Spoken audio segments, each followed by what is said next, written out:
안녕하십니까. 감사 스마일입니다. 25년 4월 14일 새롭게 시작하는 월요일 아침 방송 기쁘게 시작하겠습니다. 네. 어제 제가 시험 방송을 해서 오늘 삼성에 있는 미소부동산이 아니라 감사 스마일이 드디어 오늘 원흥역 클래시아 더 퍼스트에서 아침 방송을 하게 되었습니다. 다시 한번 이 모든 것들이 감스님들 덕분이라는 말씀 드리고 방송 시작하겠습니다. 오늘의 한 줄 명언은 완벽하고 여유있고 만족스러운 행복한 삶을 상상하고 만들어내는데 더 많은 긍정적 에너지를 쏟아부을수록 그 에너지는 현실에서 더 많이 발현하게 된다. 어니 제이 젤린스키. 감사 스마일이 문득 생각을 해보니까 제가 긍정의 이런 아이콘으로 바뀌면서 많은 것들이 더 좋은 사람들을 만나게 되고 또 이 긍정적인 에너지 때문에 덕분에 감스님들이 저를 사랑해 주시는 것 같고 또 지치지 않는 그런 꾸준함의 원동력이 되었다는 말씀 드리면서 감스님들만이라도 이 긍정적인 에너지와 긍정적인 생각, 긍정적인 사고를 앞으로도 꾸준하게 견지해 나갔으면 좋겠다는 말씀 드리고 이어서 이야기 드리겠습니다. 주말에 이제 벚꽃도 많이 보신 분도 계실 거라고 생각이 되는데, 이 나태주 씨의 꽃잎 중에서 천사들이 신었던 신발이 흩어져 있네. 무슨 급한 일이 있어 천사들은 꽃잎 신발을 벗어둔 채 하늘나라로 돌아가는 것일까? 너무 와닿는 시 한 구절을 이야기 드리면서 물론 많은 분들이 이 4월 벚꽃 또 피고 질 때 어떤 마음이실지는 다들 각자가 다르겠지만 저는 꽃 중에서 벚꽃이 그래도 정말 가장 아름답다. 잎이 나기 전에 꽃이 먼저 피는 나무다 보니까 너무 아름답고 특히 파란 하늘에서 하얀색 꽃을 갖다 보면 더욱더 황홀하게 되는데 또 밤에 또 이렇게 멋지게 아시는 지인분께서 사진을 찍어 주셔가지고 제가 감스님께 소개해 드립니다. 어제 개소식 방송을 못 보신 분들 혹시 계실 것 같아서 제가 이 자리가 이 뒤편이 이제 창릉 삼기신도 지도고요. 제 사무실의 모습입니다. 아직까지 완벽하게 갖춰져 있지는 않지만 그래도 유튜브 사무실 나름 지금 오늘 방송하면서 조명도 지금 2개를 갖다 켜고 마이크도 또 새롭게 변화를 주었기 때문에 또 제가 직접 어제 또 시험 방송을 하다 보니까 이 마이크 차이가 꽤 크다라는 것을 또 알게 되었습니다. 다시 한번 감사의 말씀 드리고요. 그리고 그 지난주에 그 더샵 일산 엘로이 보니까 주거용 오피스텔 더샵이라는 이 마크가 포스코 건설의 마크가 이제 붙여졌습니다. 그래서 그런 붙여지는 모습이라든지 또 5월 10일쯤에 지금 사전 점검을 앞두고 하나 둘씩 이제 나무도 식재가 되고 또 조형물도 또 들어오는 것을 보면서 많은 분들이 더샵 일산 엘로이에 대해서 지금보다는 아마 5월 달에 더 많은 사람들이 관심을 갖게 될 거고요.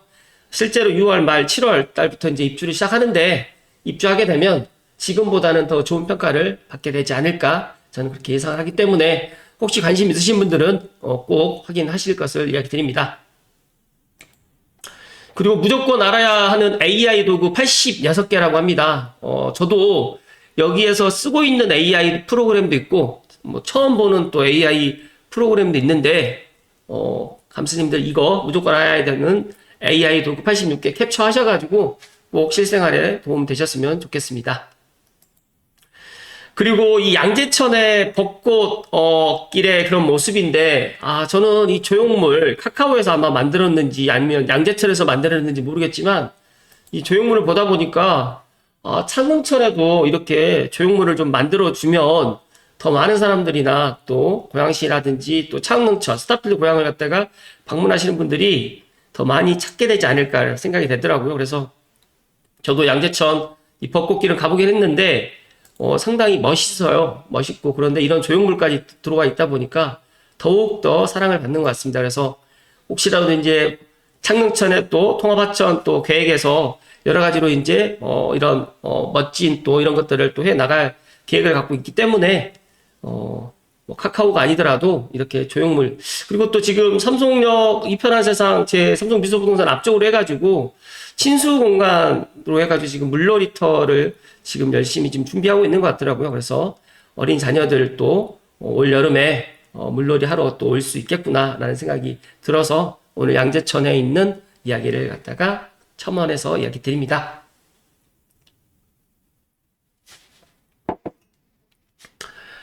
여기 사무실에서 방송을 하다 보니까 마음이 편안하네요.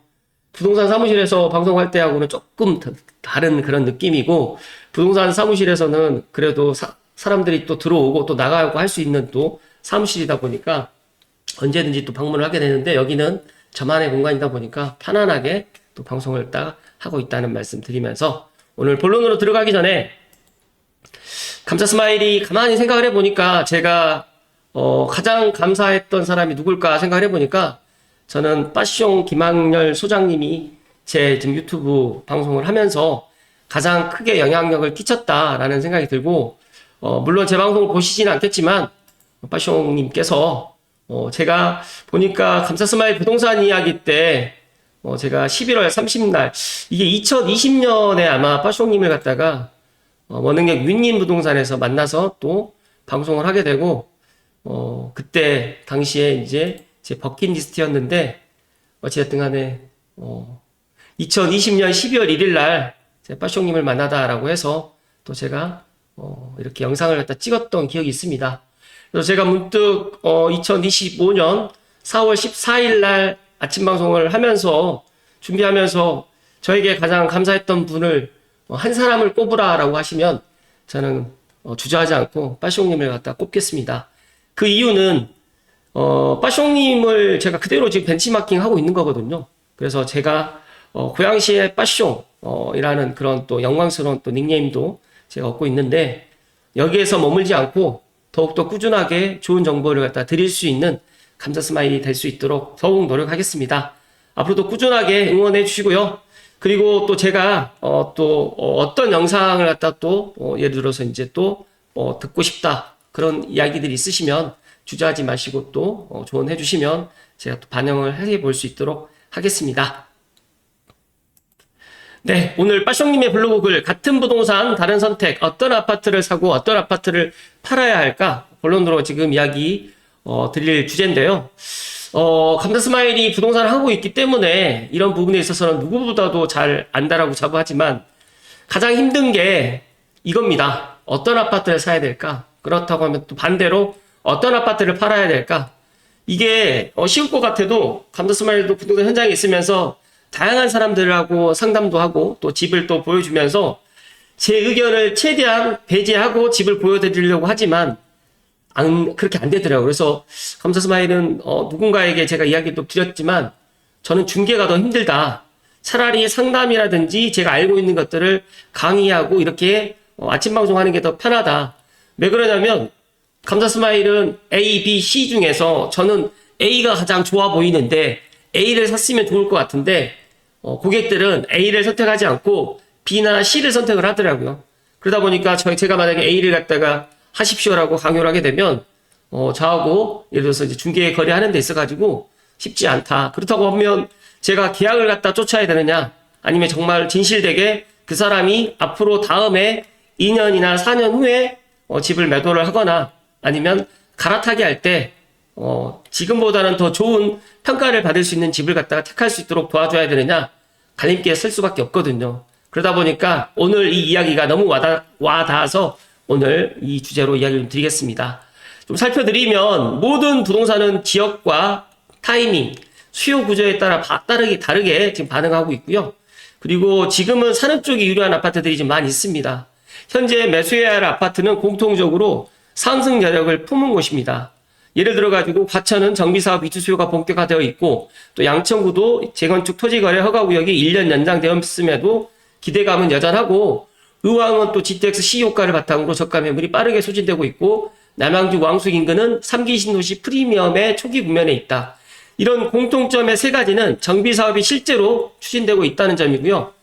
두 번째로는 교통 인프라의 변화가 눈앞에 있다는 점. 세 번째로는 주변 대비 상대적으로 저평가되었다는 점입니다. 반대로 지금은 팔아야 될 아파트들도 또한 있습니다. 대부분 이제 거래 피로감이 누적되었거나 미래 수요가 줄어드는 곳입니다. 대구라든지 부산 해운대 같은 경우에도 급등세 이후에 거래 절벽 상태에 빠졌고, 거제라든지 창원 같은 경우에는 산업 의존형 지역 구조로 인해서 경기 불황시에 가장 먼저 타격을 또 받고 있습니다. 서울 내에서도 금천구라든지 도봉구처럼 교통, 교육, 생활 환경이 상대적으로 부족한 노후 소형 아파트 단지 같은 경우에도 매수세가 확연히 줄어들고 있고, 실수요자가 찾지 않는 곳은 결국 투자자도 떠나게 마련입니다. 그렇다고 하면 빠숑님께서 방법을 제시해 주셨습니다. 어떻게 판단해야 될까요?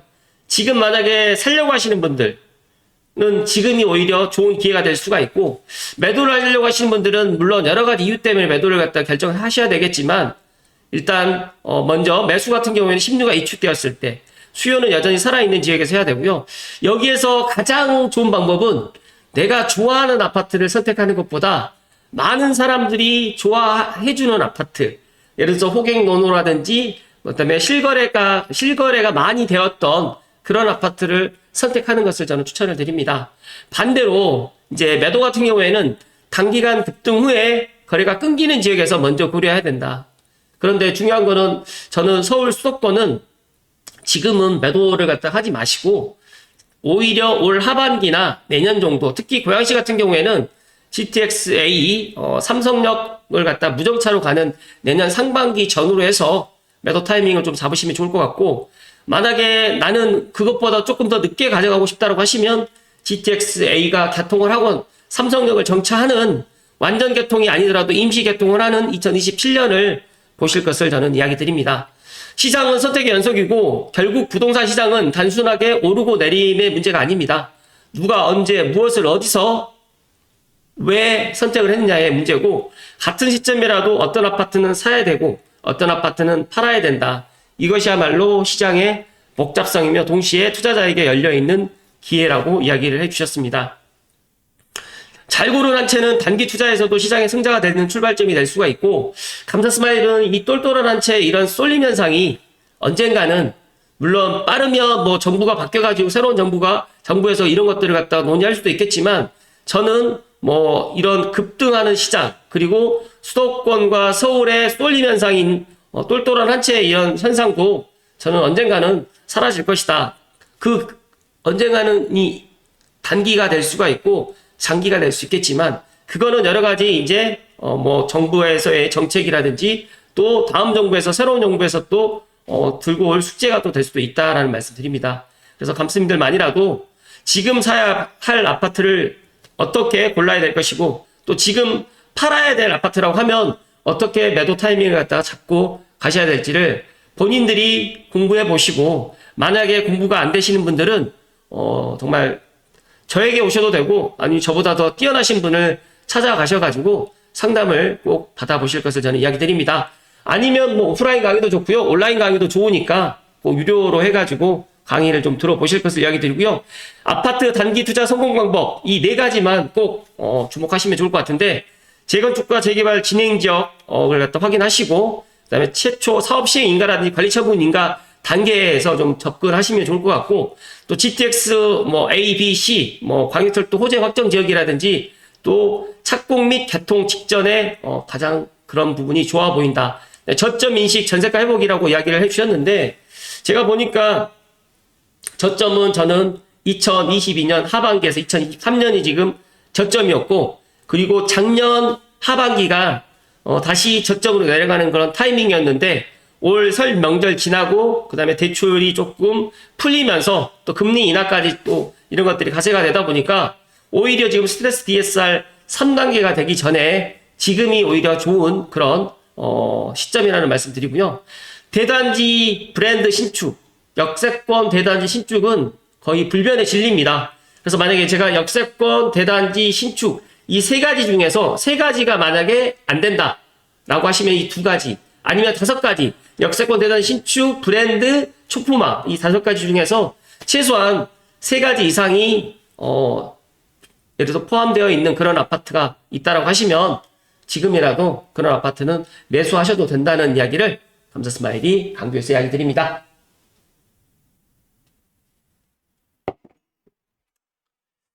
가지만 더 살펴드리겠습니다. 얼티메이텀님의 거꾸로 보는 경제 블로그 글에서 닉슨 쇼크 이후의 주요 주택가격 흐름에 대해서 좀 살펴드리면, 제가 시간 관계상 다 이야기를 못 드리지만 여기 미국, 그 다음에 영국, 그리고 일본, 한국, 그리고 주요 국가 비교 요약을 해드리면, 미국이 이때 당시에 70년도 당시에 닉슨 쇼크 때문에 고정 환율 제도가 붕괴됐습니다.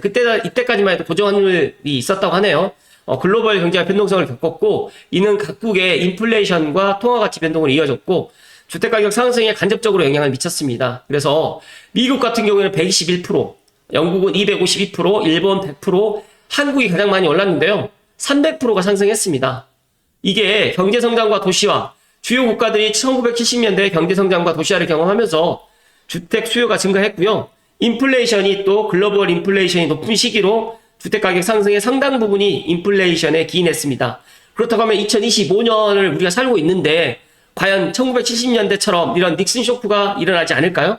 저는 또 분명히 올 거다라는 말씀을 드리면서, 영국과 한국은 주택 소유를 장려하는 정책에 이런 정책으로 인해서 주택가격 상승에 기여했고, 결론을 말씀드리면 71년부터 79년까지의 주요 국가들의 주택가격 상승률은 경제성장, 인플레이션, 도시화, 그리고 닉슨 쇼크 및 오일 쇼크와 같은 글로벌 경제 이벤트에 크게 영향을 받았고, 한국과 영국은 특히 높은 상승률을 기록했으면서 이는 급격한 도시화와 경제성장, 그리고 인플레이션의 영향이 컸다. 반면에 미국하고 일본은 상대적으로 안정적인 상승세를 보였는데 여전히 인플레이션과 경제성장의 영향을 받았다.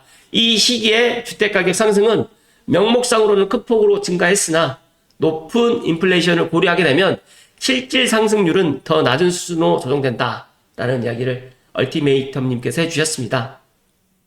제가 왜 갑자기 이런 이야기를 갖다 드리냐면, 중요한 거는 지금 25년에 우리가 지금 직면에 있는데, 관세 전쟁이라든지 환율이라든지 그 다음에 금리라든지 이런 것들, 거시경제를 갖다가 우리가 보면서 우리의 부동산, 그 다음에 한국의 수도권, 서울의 아파트 시장도 한번 보시면 좋을 것 같아서 오늘 이야기를 드렸습니다.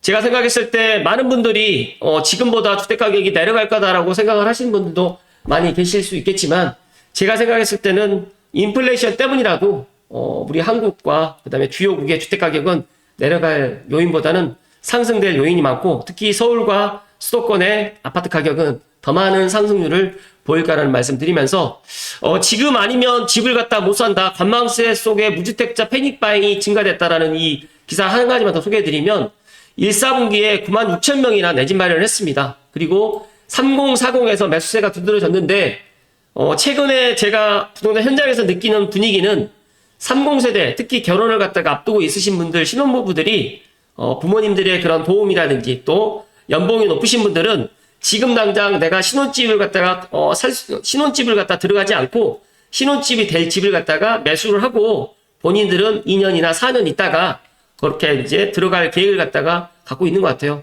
그러다 보니까 오히려 저는 생애 첫 매수자들이 앞으로 더 증가될지 줄어들지 않을 것 같고, 특히 서울과 수도권에 지금 아파트 분양이 정말 극심하게 지금 부족하기 때문에 기축에 있는 아파트 가격도 올라갈 가능성이 높기 때문에, 제가 지난 주말 또 어제도 제가 계속 이야기 드렸지만 1, 4분기가 지나갔고 이제 늦어도 4월, 5월, 6월, 2, 4분기, 저는 이왕이면 4월, 아무도 지금 관심 갖지 않을 4월에 내 집 마련을 하실 것을 이야기 드리면서 오늘 방송 마칠 수 있도록 하겠습니다. 저는 이 무주택자들의 내 집 마련 움직임이 분주해지는 데는 이미 한 차례 학습 효과를 겪은 것이 영향을 미쳤다라는 이 기사 내용이 와닿고요. 저에게 상담을 하러 오시는 분들이라든지 제 주변을 보면서 제가 이야기 좀 드리면, 확실히 내 집 마련의 이 시기가 40, 30, 지금 20대도 상당 연령대가 많이 낮아졌다는 말씀을 오늘 이야기 드립니다. 그렇기 때문에 각자가 판단을 하는 건 각자의 몫이지만, 감사스마일은 항상 이야기 드리는 게 있지 않습니까? 내 집 마련을 갖다가 하루라도 빨리 서둘러야 된다 라는 말씀을 저는 마지막으로 감사님께 강조드리면서 4월 14일 날 감사스마일이 새롭게 개소하는 감사스마일 TV 유튜브 사무실에서 아침 방송 마무리 지을 수 있도록 하겠습니다. 오늘도 끝까지 시청해주신 감사님께 너무너무 감사드리고요. 초심 잃지 않고 앞으로도 꾸준하게 이야기를 드리도록 하겠습니다. 그리고 오늘 저녁 8시에 감사스마일이 오늘 개소 기념으로 해서 라이브 방송을 갖다가 이 자리에서 할 예정이니까 저녁 라이브 방송은 아마 주 1회 정도 월요일 저녁 시간으로 제가 지금 생각을 하고 있는데 시간 되시는 분들은 뭐 여러 가지로 이제 이야기 Q&A 시간을 가지면서 또 제가 생각하고 있었던 그런 여러 가지 부동산의 이야기들을 한번 나누는 시간으로 한번 가져볼 수 있도록 하겠습니다. 오늘 저녁 8시에 감사스마일과 다시 한번 만나면 좋을 것 같고 오늘은 여기까지입니다. 네, 목소리 톤이 조금 빠르지 않으니까 어떻게 들리실지 모르겠는데 새롭게 마이크를 또 변경을 하고 또 오늘 방송을 했는데 개인적으로 너무너무 좋고 또 조명까지도 지금 2개 정도 밝혔는데 만약에 조금 더 여러 가지로 이제 이런 것들을 꾸며 나가면서 더 좋은 정보 가지고 이야기 드리겠습니다. 오늘 하루도 또 이번 주도 행복 가득하시고 건강하십시오. 고맙습니다.